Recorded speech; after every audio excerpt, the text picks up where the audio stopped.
আজ আমি বানাচ্ছি পাবদা মাছের পেঁয়াজকলি আর বেগুন দিয়ে তেল ঝাল।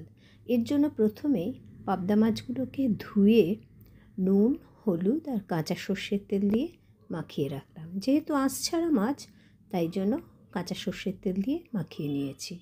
এবার কড়াইয়ে পরিমাণ মতো সর্ষের তেল গরম করে আমি তাতে একটু নুন দিয়ে দিয়েছি।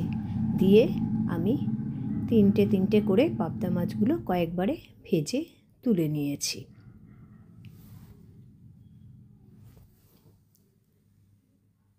এরপর আমি সেই তেলেই দিয়েছি কালো জিরে আর কাঁচা লঙ্কা, চেরা কাঁচা লঙ্কা।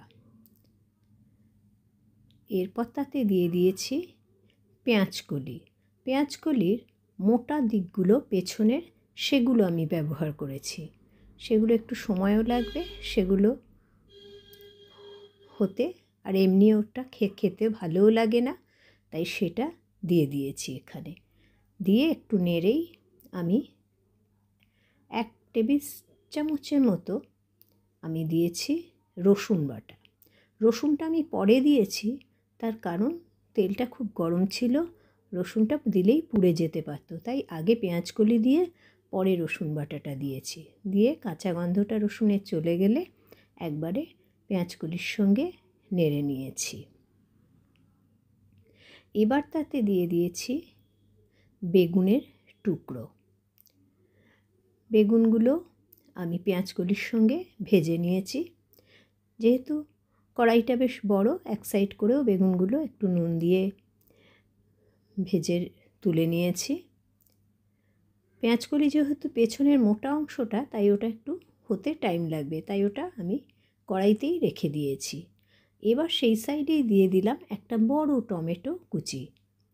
তাতে দিলাম একটু নেড়ে চেড়ে নুন, হলুদ গুঁড়ো আর লঙ্কা গুঁড়ো দিয়ে ভালো করে একটু করে জল দিয়ে কষাতে থাকলাম, যতক্ষণ না পর্যন্ত মশলাটার থেকে সুন্দর গন্ধ বেরোয়, কাঁচা গন্ধটা চলে যায় আর মশলা থেকে তেল বেরিয়ে আসে।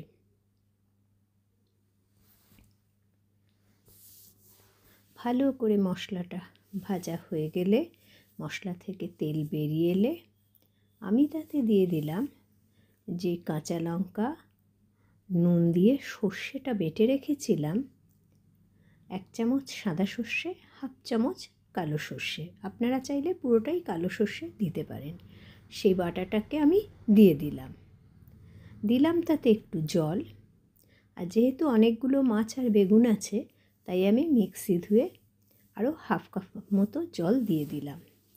দিয়ে ঢেকে রাখলাম একটু নুন দিয়ে, যাতে ঝোলটা ফুটে যায়। যখন ঝোলটা ফুটে গেল, তখন আমি বেগুন আর পাবদা মাছগুলো আস্তে করে ছেড়ে দিলাম। পাবদা মাছ যেহেতু নরম মাছ, তাই খুব বেশি নাড়াচাড়া করা যাবে না। আস্তে আস্তে করে ঝোলের মধ্যে মাছগুলো আমি মিশিয়ে ঢেকে রাখলাম 5 মিনিট মতো।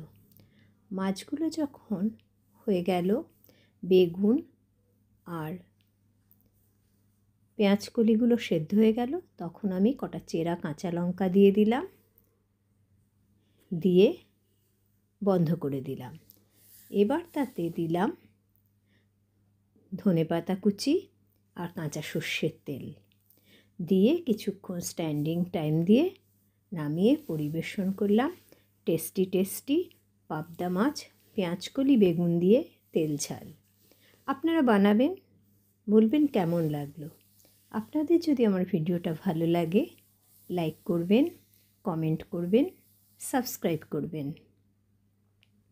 ভিডিওটা সম্পূর্ণ দেখার জন্য ধন্যবাদ।